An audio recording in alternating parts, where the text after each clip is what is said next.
잘 보이시나요? 좀 더 크게 할까요? 아니요, 잘 보입니다.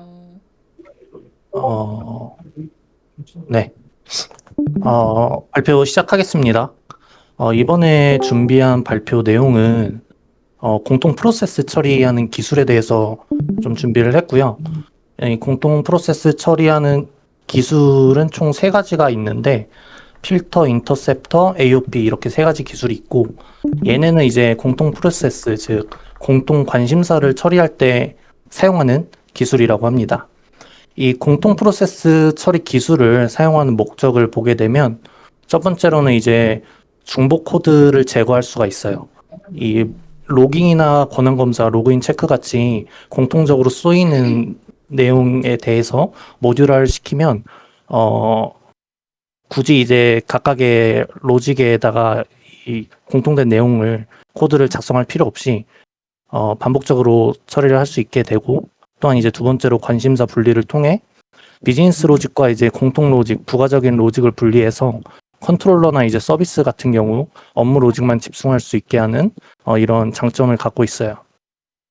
또한 이제 적용 범위의 제어라고 해서 요청 URL 패턴이나 특정 서비스나 메서드 등의 적용 범위도 쉽게 설정 가능하기 때문에 이 기술을 사용하고 있고요. 마지막으로 첫 번째 내용의 연장선이긴 한데, 이 중복 코드를 제거함으로써 유지 보수하는 데 있어서 상당히 용이하다고 합니다. 이 공통 로직을 변경하게 되면 이전에는 이제 모듈화 시키지 않았다면 각각의 클래스들을 다 까서 공통된 내용을 다 수정해 줘야 되는데, 공통 코드를 모듈화 시킴으로써 한 곳에서만 수정을 하게 되는 이점을 갖고 있고, 이런 이점 때문에 이 공통 프로세스 처리를 사용한다고 보면 됩니다. 이 공통 프로세스 처리의 등장 배경을 보게 되면 스프링 등장하기 전에 자바 웹 어플리케이션, 그러니까 서블릿이나 이제 JSP 기반에서는 몇 가지 문제가 있었는데요. 그 몇 가지 문제에 대해서 좀 보면 여러 곳에서 반복 사용되는 로직, 위에서 말했다시피 공통 업무와 관련된 코드를 매 페이지, 매 클래스마다 작성하게 되면 중복 코드가 많아지게 된다는 문제점이 있었고, 이러한 문제점 때문에 유지보수성에 있어서 어려움을 겪게 됐어요. 또한 이제 관심사의 혼합이라 해서 비즈니스 로직과 이제 인프라성 로직인 이제 부가적인 로직에 해당하는 로깅과 보안 등등 섞이게 되면서 하나의 클래스에서는 하나의 기능을 처리해야 된다는 SRP 원칙을 위반하게 되는 이런 문제가 있었어요. 그래서 이제 위의 문제점을 공통 부분은 따로 빼서 관리하자, 하자고 해서 이제 공통 프로세스 처리 기술이 등장하게 됐다고 합니다.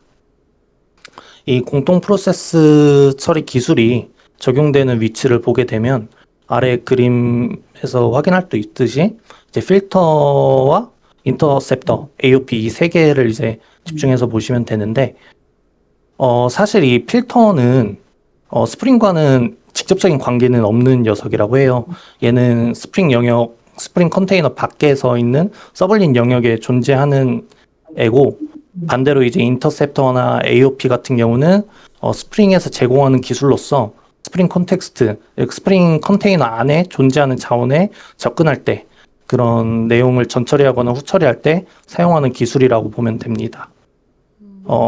여기서 이제 보게 되면 이 서블릿이랑 디스패처 서블릿이라는 개념이 나오는데, 이거는 다음번에 하브루타 때 좀 더 깊게 다루긴 하겠지만 간략하게 설명을 드리자면, 이제 서블릿은 전역 HTTP 요청을 처리하는 객체예요. 사실 전역 HTTP 요청이라고 하긴 했는데 HTTP 요청 말고도 뭐 FTP나 SMTP 같은 다른 요청에 대해서도 처리를 할 수 있는 객체이고, 얘는 사용할 때 개발자가 직접 서블릿 클래스를 작성하고 요청 URL과 매핑을 통해서 그 설정 파일인 web.xml에다가 직접적으로 설정해야 되는 설정해서 사용을 하게 되고, 반대로 이제 디스패처 서블릿 같은 경우는 HTTP 요청을 받아서 적절한 컨트롤러, 스프링에서 관리를 하고 있는 적절한 컨트롤러로 위임시켜주는 역할을 하는 프론트 컨트롤러라고 보시면 돼요. 즉 요청이 디스패처 서블렛에 의해서 실질적으로 어떤 기능을 처리하는 스프링 컨트롤러로 매핑을 해주는 애라고 보면 됩니다. 뭐 공통점은 클라이언트의 요청에 대해서 동적인 응답을 처리하기 위한 서버 측 기술이라고 보면 되고, 차이점이 있다면은 서블릿은 URL마다 각각의 서블릿 클래스를 만들어주고 그 web.xml이라는 그 파일에다가 직접적으로 다 매핑, URL 매핑까지 해줘야 되는 단점이 있는 반면에, 디스패처 서블렛은 단 하나의 서블렛이 있고 그 서블릿이 들어오는 요청을 각각에 맞는 컨트롤러에게 위임시켜주는 역할을 하는 이런 역할적인 차이가 있다고 보면 됩니다. 그럼 이제 이 공통 프로세스 처리 기술 중에서 가장 맨 앞단에서 처리가 되고 있는 필터에 대해서 설명을 드릴게요. 이 필터 같은 경우는 전역 HTTP 요청과 응답을 정제해주고 처리해주는 역할을 하고 있어요. 아래 그림을 보게 되면 얘는 서블릿 컨테이너, 서블릿 단에서 레벨에서 처리가 되는 애고, 이 필터는 하나의 필터만 쓸 수 있는 게 아니라 필터 체인을 통해서 여러 개의 필터가 연쇄적으로 동작을 할 수 있어요. 이제 이 필터의 호출과 사용 목적에 대해서 간략하게 보면, 일단 이 필터의 호출 레벨은 서블릿 컨테이너 레벨에서 호출이 되고, 얘는 이제 스프링 컨테이너 밖에 있는 쪽에서 처리가 되는 애고, 호출 위치는 디스패처 서블릿 바깥, 즉 그 위에서 말했다시피 스프링 컨테이너 바깥쪽에서 있고 서블릿 컨테이너 수준에서 위치하고 있는 애라고 보면 되고요. 적용 범위는 HTTP 요청 전체, 사실 HTTP 요청 말고도 다른 요청도 다 받아들일 수 있는데, 웹 프로그래밍적으로 봤을 때는 HTTP 요청만 받는다고 일단 단정 지어서 설명을 드리겠습니다. 얘는 이제 서블릿 컨테이너 레벨에서 동작하기 때문에 모든 요청을 사실상 가로챌 수 있다고 해요. 그 다음에 이제 그 설정 파일 위치를 보면은, 예전에는 이제 서블릿 레벨에 위치하기 때문에 web.xml 파일에다가 직접적으로 서블릿 클래스와 URL 매핑을 통해서 개발자가 직접적으로 설정을 했다면, 현재 이제 스프링 쪽에서는 필터 레지스트레이션 빈이라는 객체에 특정 메서드를 통해서 서블릿 필터를 이제 스프링 컨테이너 내에서 빈으로 직접적으로 등록이 가능하다고 합니다. 이렇게 직접적으로 빈으로 등록하게 되면 이 필터 자체도 스프링 라이프 사이클 관리와 의존성 주입을 받을 수 있다는 그 장점이 있다고 합니다. 또한 이제 이 필터의 주요 용도를 보게 되면 얘는 전역적인 처리를 한다고 보면 돼요. 쉽게 말해서 이 요청이 들어왔을 때 톰캣 서버 안으로 들어가도 되는지 이거를 판단해주는 맨 앞단 레벨이라고 생각하면 되고요. 얘는 이제 기본적인 차단 역할을 하는, 보안 쪽에서도 기본적인 차단 역할을 하고, 또한 해당 요청에 대해서 인코딩 처리를 해주는, 전역적인 인코딩 처리를 해주고 로깅 처리해주는 역할을 하고 있어요. 비유를 하면은 우리가 특정 건물이나 아니면은 비행기를 타러 갈 때 보안 게이트에서 모든 방문객들이 들어올 때 검사를 해주는 그런 역할을 한다고 보면 돼요. 이 필터 자체는.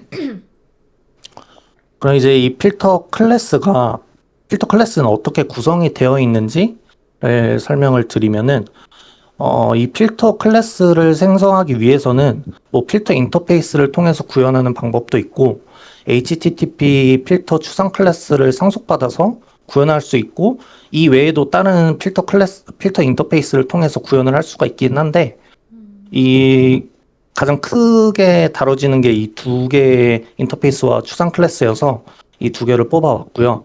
이 필터 인터페이스와 이제 HTTP 필터 인터페이스, 이 추상 클래스의 차이를 보면은, 아까 위에서 말했다시피 필터라는 거는 그 서블릿 단에서 위치해 있기 때문에 모든 요청을 다 받는다고 했잖아요. 네. 그렇기 때문에 이 필터 인터페이스를 통해서 구현하는 경우는 이 HTTP 요청 외에 다른 요청들도 다 받아서 필터링 할 수 있는 역할을 한다고 보면 되고, 이 HTTP 필터 추상 클래스를 상속받아서 구현한 이 필터 클래스 같은 경우는 이 추상 클래스 이름에서 볼 수 있다시피 HTTP 필터이기 때문에 얘는 HTTP 요청에 특화된 음, 그 필터라고 보시면 돼요. 그래서 HTTP를 HTTP 요청을 처리해야 되는 경우에는 대부분 다 이 해당 추상 클래스를 상속받아서 구현한다고 합니다. 이 필터 클래스 내부에 세 가지 이제 메서드가 있는데 이거에 대해 설명드리면은 질문 있는데요. 질문 네, 언제 받으세요? 어떤 거요? 질문 있는데 아, 질문 언제 아, 받으세요? 질문해 주세요. 아, 죄송합니다. 아닙니다. 저 네, 필터를 네, 인터페이스 혹은 추상 클래스를 통해서 사용을 한다고 했는데요. 네, 네. 근데 제가 봤을 때는 그냥 인터페이스만 사용해서도 모든 게 다 가능한데 굳이 두 가지 나눠져서 방법이 있고 둘 다 주로 사용을 한다고 했는데 그러면은 두 개 다 사용하는 경우도 있는 건지 아니면은 HTTP 필터만 사용하는 경우는 어떤 경우가 있는 건지 뭐 그런 게 아, 궁금해요. 이게 저도 공부하면서 네. 뭐 엄청 깊게는 보진 않았는데 이 추상 클래스 내부를 한번 까봤는데 얘는 이제 이 필터 인터페이스가 갖고 있지 않는 좀 더 뭐라고 해야지 웹 요청에 있어서 필요한 뭐 헤더 정보라든지 이런 거 읽는 것들을 갖고 있더라고요. 얘 음, 보면은 두 필터 쪽 보면은 파라미터 인자값 객체 그 타입 보면 HTTP 서블렛 리퀘스트를 받고 그 외의 거는 그냥 서블렛 리퀘스트를 받고 있는데 이 HTTP 서블렛 리퀘스트 같은 경우 처리할 때 헤더 정보 읽거나 뭐 이런 좀 더 특화된 내용이 들어 있어요. 음, 그래서 이걸 HTTP 필터 추상 클래스 사용하면 좀 더 편리하게 어, 음, 처리할 수 있고 그 위에 거 사용하면 좀 범용적으로 사용할 수 있지만 좀 한계가 있다고 좀 보면 될 것 같아요. 네, 이해했습니다. 네.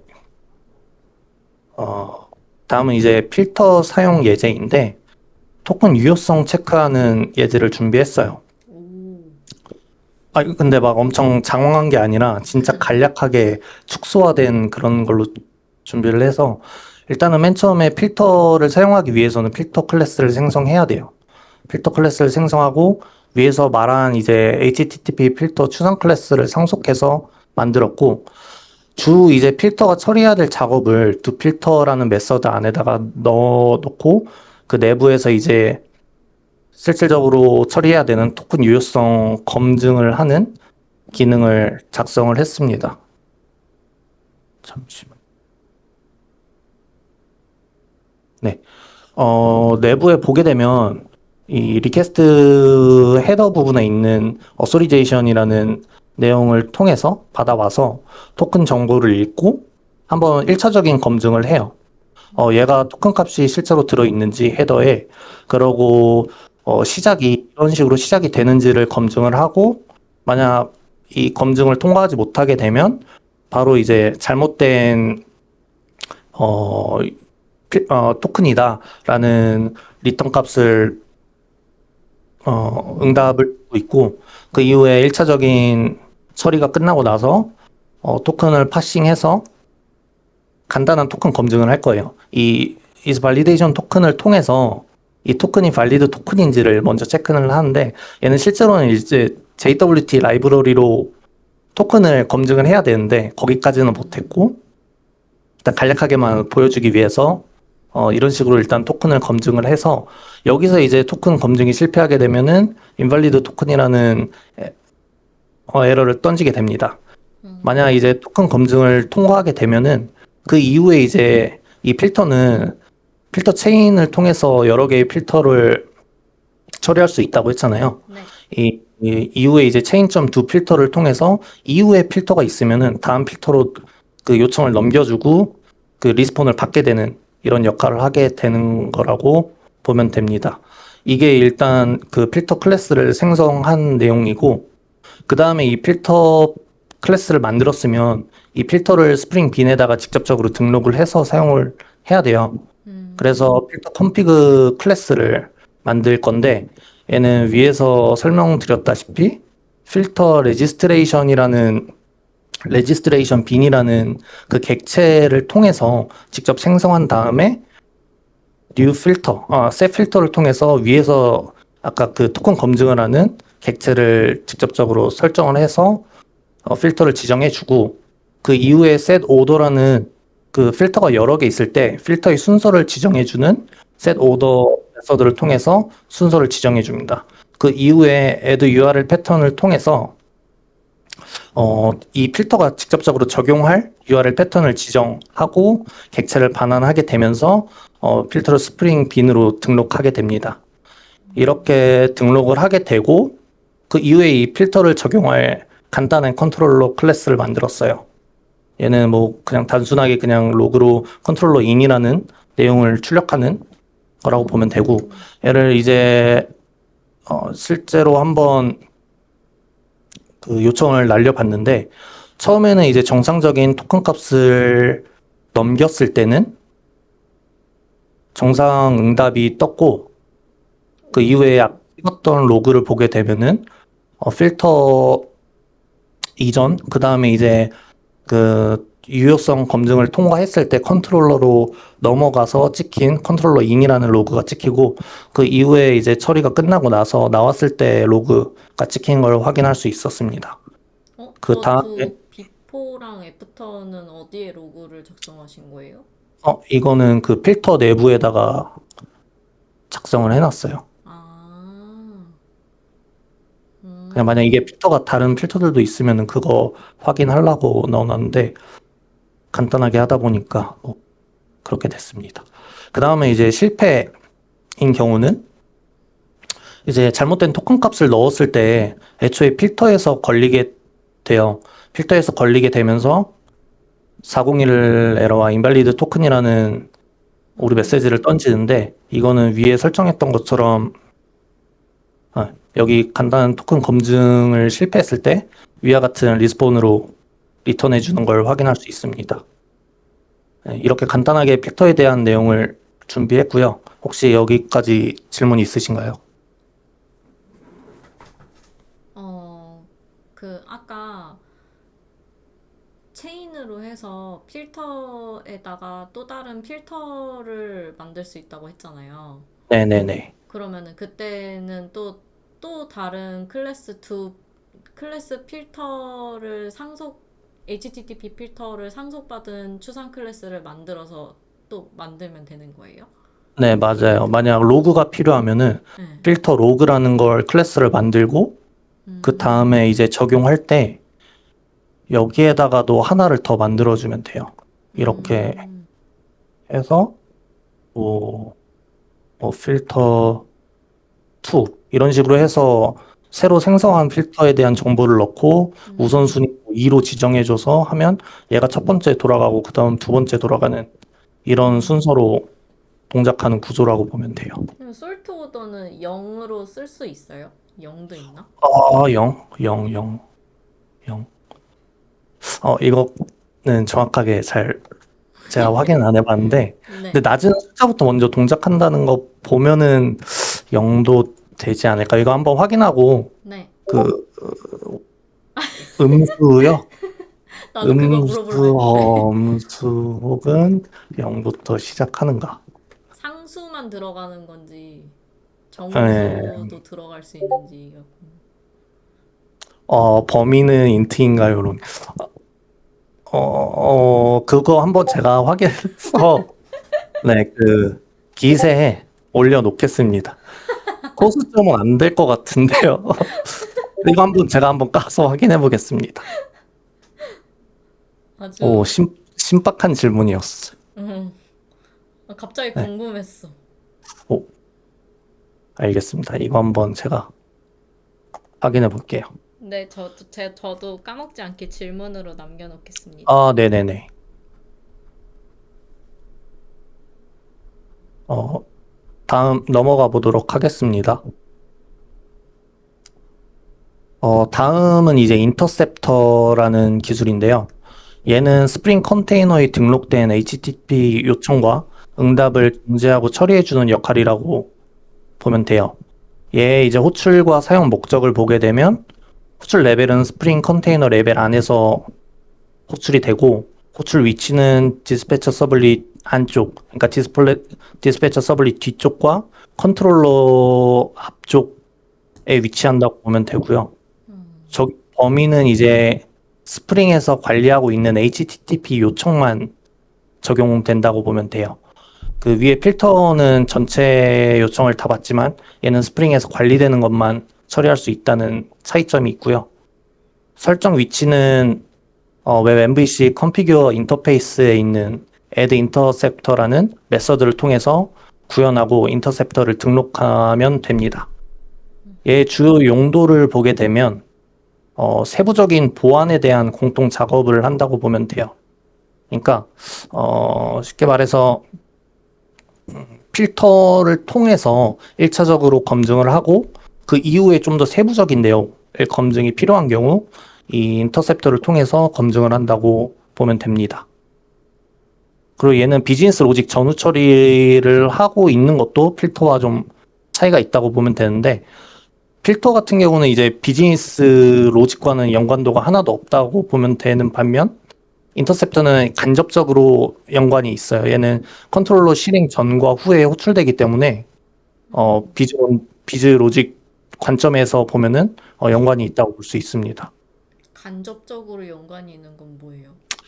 그러니까 직접적으로 그 컨트롤러에 있는 비즈니스 로직을 제어하거나 실행시키는 데는 연관이 없지만 그 로직을 실행시키기 직전까지 그러니까 이 실행시키기 위한 컨트롤러로 넘어가기 이전까지의 처리를 하기 때문에 비즈니스적으로는 약간은 간접적인 영향이 있다라고 하더라고요. 이게 좀 설명이 좀 애매하긴 한데, 네, 좀 어려운데요. 네, 그쵸. 이게, 그러니까 예진님도 흠이래요. 이게 이 위에 그림을 보게 되면, 네, 인터셉터는 이 스프링 내부 영역에서 관리를 하고 있고, 디스패처 서블릿과 이제 컨트롤러 사이에 위치하고 있잖아요. 네. 실질적으로 이제 비즈니스 로직을 전담하고 있는 게 이제 컨트롤러의 역할이라고 하면, 이 인터셉터는 이제 컨트롤러를 들어가기 이전, 그러니까 어, 음, 찾다 보니까 좀 두루뭉실하게 그렇게 찾아봤어요. 찾아진 것 같아요. 좀 세분화하게 찾지 않았어요. 죄송합니다. 노여움을 푸세요, 솔장. 솔장, 죄송해요. 땡 나왔어, 땡. 아, 이게 구조상으로 좀 그렇다, 좀 비즈니스적으로 좀 연관이 있다 해서 간접적으로 연관이 있다고 하는데, 이것도 좀, 음, 그 어, 간접적으로 연관이 있다는 게 조금 이해가 힘든데 일단 킵고잉 해볼까요? 그냥 좀 더 쉽게 말하면은 그냥, 아, 그 요청 자체가 컨트롤러 로직을 이제 실행시킬 자격이 있는지를 판단해준다? 자격. 어, 그건 필터가 해주는 거 아니에요? 필터는 얘는 직접적으로 그러니까 스프링 내부 비즈니스 로직과는 동떨어진 애라서 어, 얘는 비즈니스 연관도가 아예 없어. 그냥 단순하게 들어오는 모든 요청에 대해서만 처리해주는 애라서 이게 좀 어렵긴 해요. 근데 필터랑 인터셉터 이 차이도 사실 그 개념 자체가 좀 저도 정립이 안 돼가지고 그냥 약간의 차이가 있다 정도만 이해하고 있어서 그 것들 다 질문으로 남겨주면 모호하지 않게 제가 답변하도록 하겠습니다. 네. 네.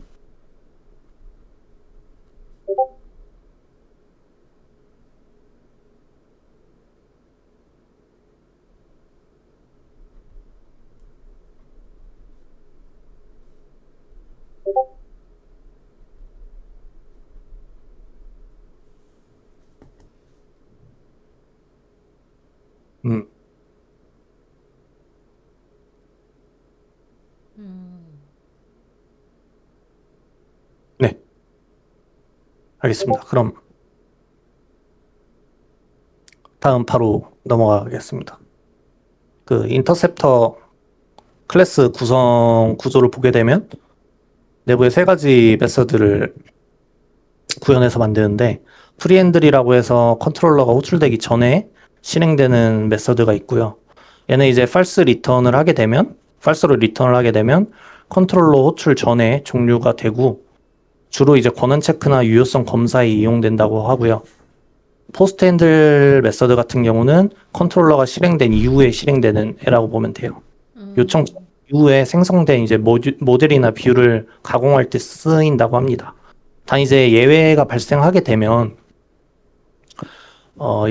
예외가 발생하게 되면 그 예외 처리 후 처리는 얘에서 직접적으로 할 수가 없다고 하더라고요.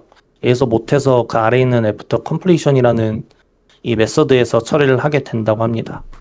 이 포스트 핸들 메서드는 데이터 모델이나 뷰 관련된 처리를 하고 그 아래 마지막으로 이제 애프터 컴플리션 메서드는 뷰 렌더링까지 완료된 후에 실행되는 메서드인데요. 그러니까 쉽게 말해서 응답이 클라이언트로 나가기 직전 단계에 처리되는 애라고 보면 됩니다. 네? 이제 모든 그 데이터랑 이런 거 다 뽑아내서 뷰 페이지까지 다 렌더링이 아, 완료된 후에 네. 네, 그 이런 응답이 이제 클라이언트로 나가기 바로 직전에 음, 처리되는 애라고 보면 돼요. 네. 그 처리 시점이 네.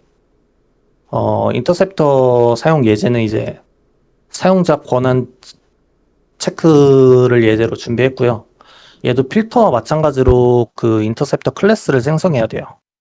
얘는 이제 핸들러 인터셉터라는 그 인터페이스를 구현해서 만든 애고요. 이 접근 권한, 그러니까 컨트롤러로 접근하기 위한 권한을 체크하기 위해서는 컨트롤러가 실행하기 이전인 이전에 검증을 해야 되기 때문에 프리핸들, 즉 컨트롤러 호출되기 전에 검증을 하는 해당 메서드에다가 검증 내용을 작성을 했어요. 얘도 단순하게 헤더 쪽에 롤이라는 내역에 있는 롤 정보를 받아와서 해당 URL과 이 롤에 대한 정보가 권한에 맞는지를 체크한 다음에 만약 이 권한에 적합하지 않다 하면은 return false를 통해서 컨트롤러 호출 이전에 그냥 바로 백 시켜주게 되는 거고요. 만약 이런 권한 체크가 통과하게 되면은 true로 반환되어서 컨트롤러로 호출하게 됩니다. 어, 그러고 네, 잠깐만요, 잠깐만요. 네, 죄송해요. 다시 한 번만 설명해 주실 수 있나요? 네. 그러니까 지금 제가 준비한 예제 자체는 네, 그 접근 권한에 대한 체크를 하는 예제이기 때문에 네. 이 컨트롤러로 들어가기 이전에 그 권한 체크를 하기 위해서 이 컨트롤러 실행 전에 처리되는 프리핸들이라는 메서드에다가 음, 권한 체크하는 내용을 작성을 했어요. 네. 네, 얘는 이제 보면은 요청을 받아서 그 권한을 담고 있는 롤이라는 그 헤더 정보를 읽어서 그 정보를 체크한 다음에 그 권한이 어, 실, 실제로 그 통과해도 되는 권한이면 리턴을 true로 줘서 컨트롤러로 이동을 하게 되는 거고 만약 얘가 음, 권한이 없는 애다 싶으면은 false를 통해 가지고 컨트롤러로 진입하지 못하고 바로 그 오류로 리턴을 주게 되는 거라고 보면 돼요. 이해했어요. 아, 네. 그 다음에 얘도 설정 파일에다가 해당 인터셉터를 등록을 해줘야 돼요. 설정을 명시적으로 해줘야지 사용을 할 수 있게 되는데 위에서 말했다시피 웹 MVC 컨피규어라는 인터페이스를 구현해서 add interceptor라는 메서드를 메서드로 구현해서 직접적으로 위에 작성한 인터셉터를 등록을 하는 거거든요. add 음, interceptor라는 메서드를 통해서 위에 작성한 인터셉터를 등록하고 얘도 필터와 비슷하게 적용할 경로를 URL 패턴을 작성을 해서 여기에다 적용해라 라는 걸 명시적으로 넣어놨고요. 그 이외에 이제 제외시킬 경로도 추가해서 작성할 수 있다고 합니다. 다음 얘도 뭐 적용할 컨트롤러를 간단하게 작성을 했고요. 요청을 보내서 한번 확인을 해봤는데, 허가된 권한인 어드민을 헤더의 정보에다 넣고 요청을 하게 되면 정상 응답을 받게 되고, 아이고.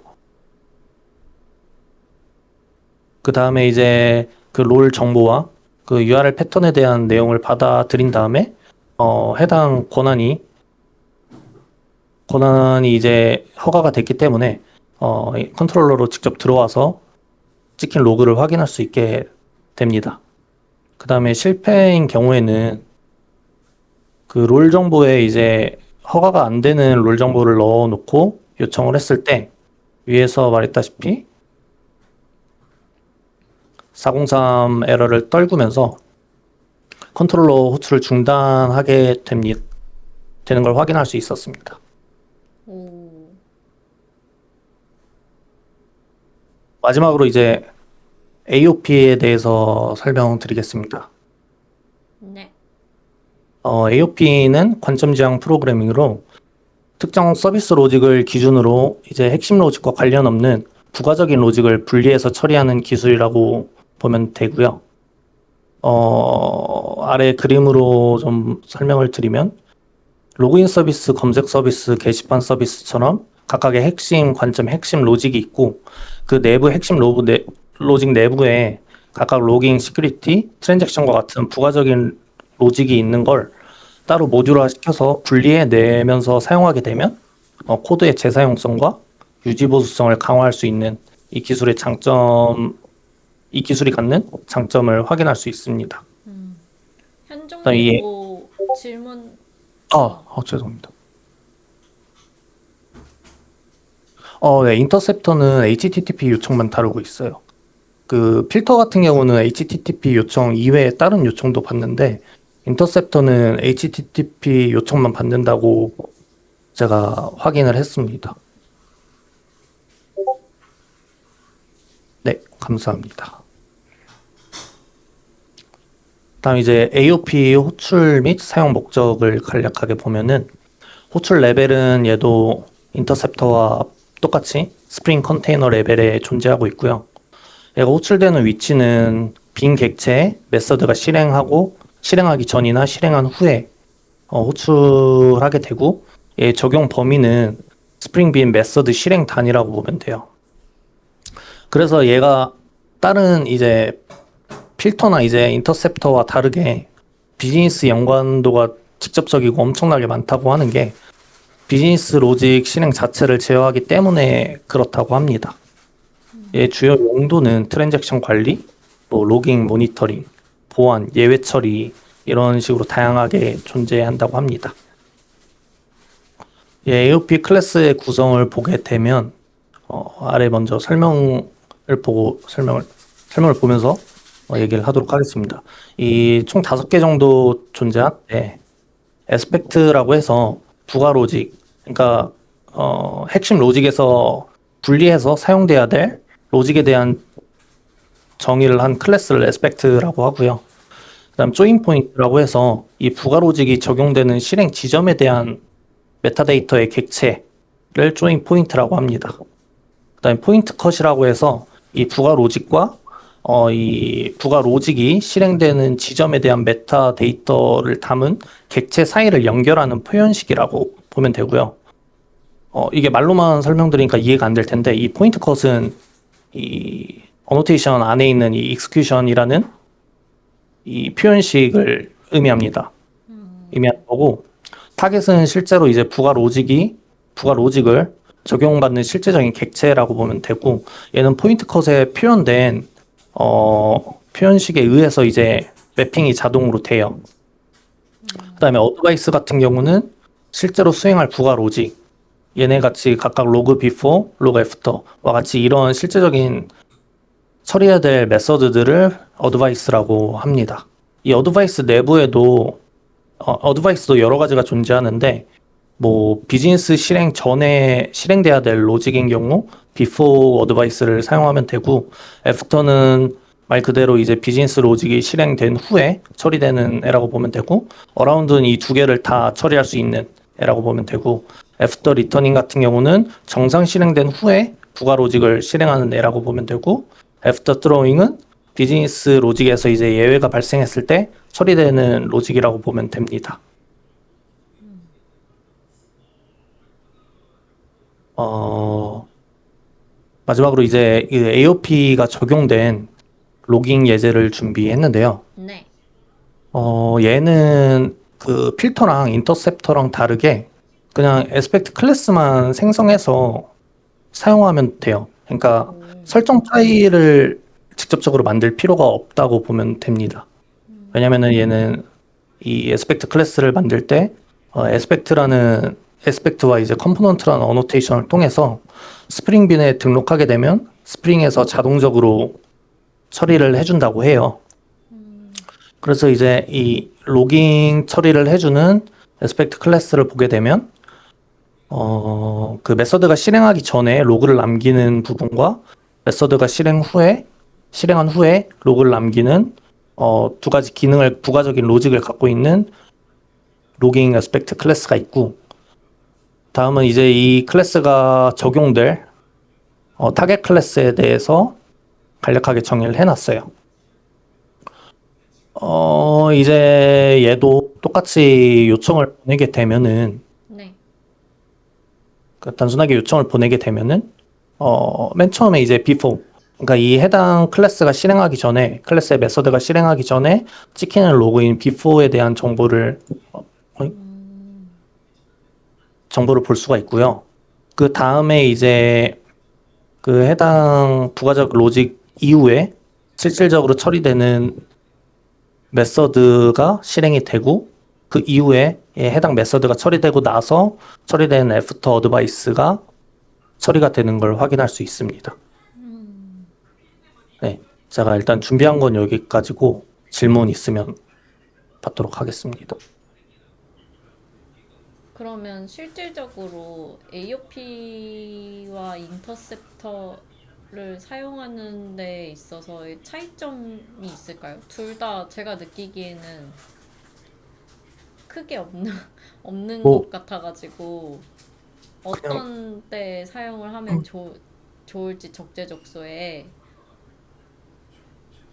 일단은 네. 큰 차이가 있다면은 요청에 있어서 차이가 있는데 인터셉터는 그 HTTP 요청에 대해서 처리를 할 수 있는 반면에 AOP는 어, 어,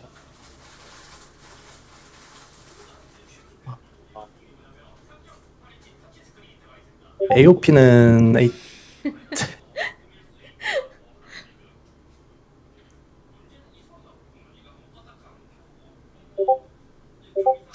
어,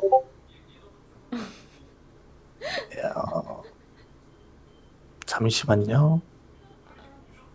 네. 적용 범위가 일단 차이가 있죠. 적용 범위가 차이가 있고 아까 말했다시피 그 인터셉터 같은 경우는 적용 범위가 단순하게 이제 스프링에서 관리하는 HTTP 요청에 국한돼서 처리가 된다고 보면 되고 AOP 관련해서는 얘는 실질적으로 이제 스프링에서 비즈니스 로직과 관련된 메서드를 실행하는 단위 이쪽 영역에서 적용을 한다고 보면 돼요.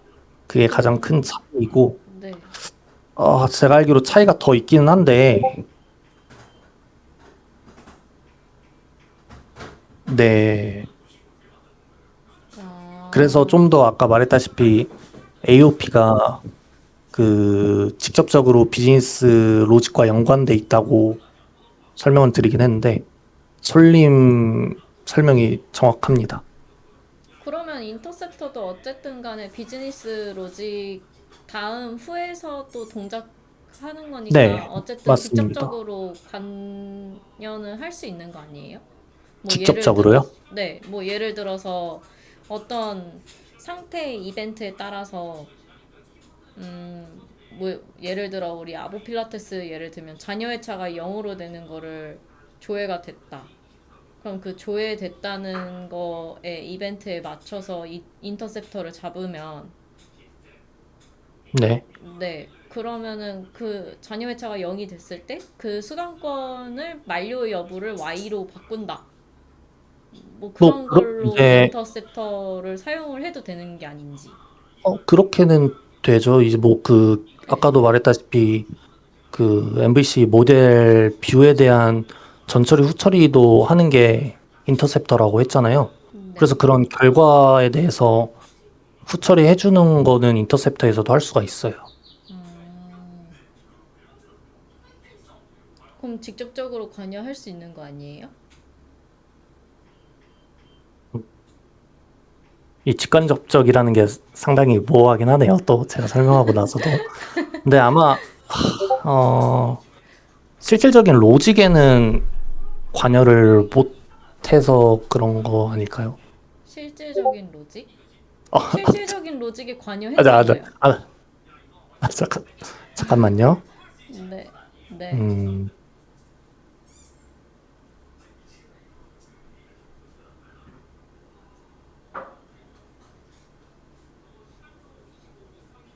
그, 네.